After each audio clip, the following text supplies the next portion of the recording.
Okay, this is the part 2, how to install the radiator. How to install it, I already installed the radiator.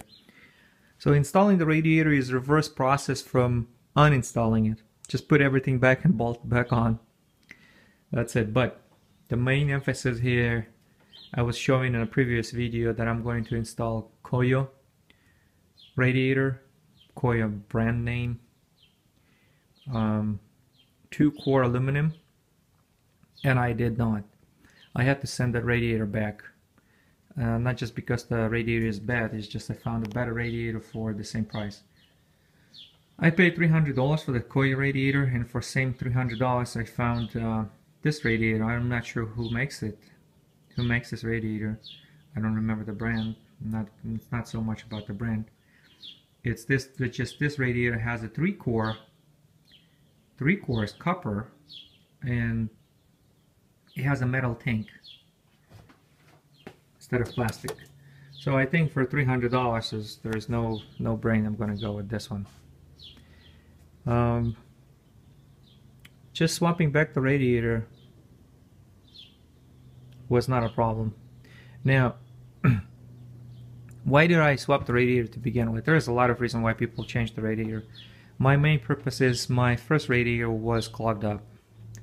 I don't know, this car has about 150,000 miles. Each time I open the cup, I stick my finger inside of it and I feel the sand. And I was washing that radiator, trying to what do you call that?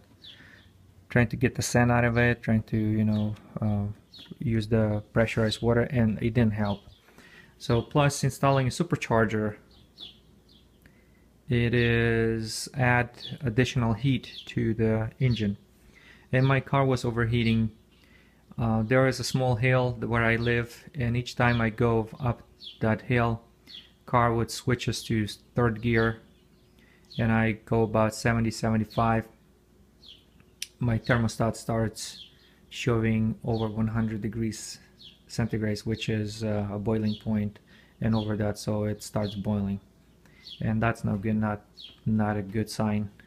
So first thing what I did, I checked the block gasket with a special tool. You can look up the video how to check the block gasket leak, and that shows fine, there's no problem there.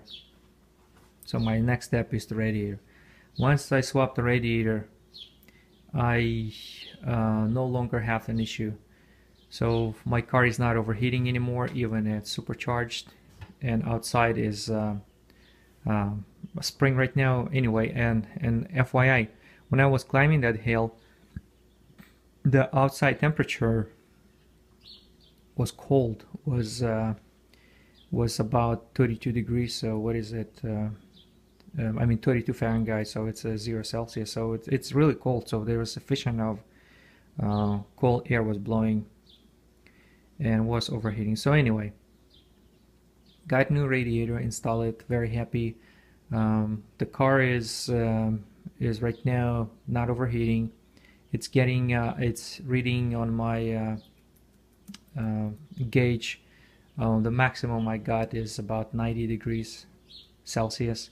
So which is really good with AC on, and I'm doing a lot of you know, pulling, so everything is good. So in addition to the radiator swap, what I did is so let's talk about the fluid that I put. So I put this fluid in the radiator, Pentafrost 1A. It's also red. It's red. See, it even says right here, red. So it's staining. It's equivalent to what Toyota have. Same thing. Just don't mix anything else. Just if you have red, you have to put red. Otherwise, you're gonna face some problems. Another thing what I did is I not rebuild the clutch, but I enhance the blue clutch. So once that I had radiator out, I just unscrew it, and what people usually do, they will drain the original fluid, that silicone fluid, and they would replace it with something stronger. What I did, I look at my original one, and original was good. So instead of draining it, the whole thing, I drain it, maybe half of it, and to the half of it I add this guy. I think original is 30,000 and this is 60,000. So I have half and half, so somewhere in the middle, I guess. So let's take a look how my the car is not warm car, it's cold, it's completely cold. So let's take a look. If I go with my hand and I spin the fan, look at it. See, that's how stiff it is, and I want that to be stiff. When I start my engine, I want to see that, I want to hear the whoop, like whoo, and that's what it is right now, and that's what I enhanced it there. So changing the fluid, adding some silicone to the clutch. What else I did? Well, in addition, that probably maybe not necessary for you to do it because you don't have a supercharger. And I want to do something else. I want to install electric fan. An electric fan, to install it, you have to install it, you know, rip off all this stuff and do electric fan. What I did is a little bit differently. I noticed that my 100 series has a 12-inch fan right in this area. Okay, and look at that. I got the fan on the eBay for 60 bucks that fits the 100 series Land Cruiser. The only thing I have to put this bracket right here to mount it on top. There is a place that mounts on this side and there's a place on my side. I don't have to do anything, just mount it straight, bolt on.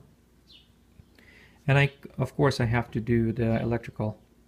Once I did the electrical, I did it two way. One way is when was going to be connected to the heat probe, and when the heat probe heats up to let's say 96 degrees Celsius, it will kick in this fan automatically.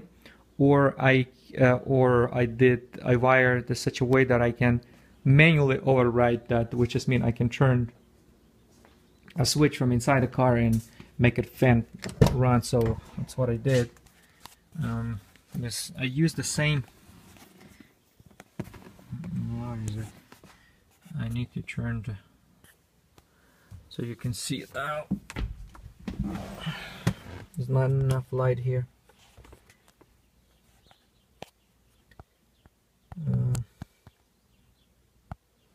But anyways, you can see it.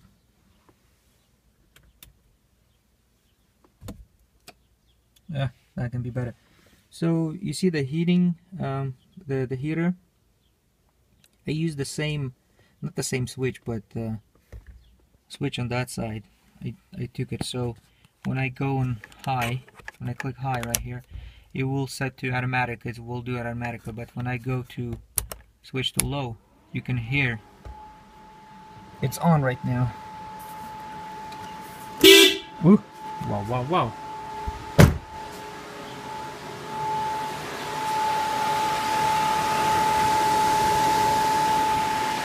So it's running, and that gives a extra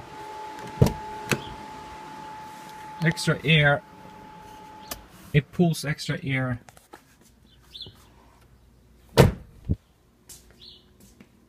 And that helps also if I needed to. So I tested, so it about lowers if I have it on, and I'm going somewhere. It decreases about 5 degrees, and 5 degrees that's a lot of 5 degrees Celsius, and that's a lot. So 5 degrees, it's quite a bit. I also heard this engine is notoriously can overheat by itself, not by itself, but can take some abuse. I think a normal, the highest point, it can go up to 110 degrees, 105 degrees Celsius. At 107 degrees, if you have AC on, it will automatically shut off your AC to try to cool the engine. But It's just informational, nothing special.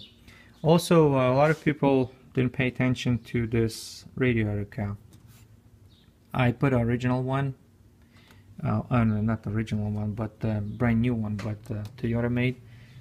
If your radiator cup is bad, then you could face overheating too, because the pressure is not building up, and it's just has a lot of I don't know, air, whatever it is, I'm not sure. But I replaced this piece too. Other than that, is all good. So that's as far as my radiator goes, and modification to the radiator. Very happy with it. Next thing, gonna talk about supercharger.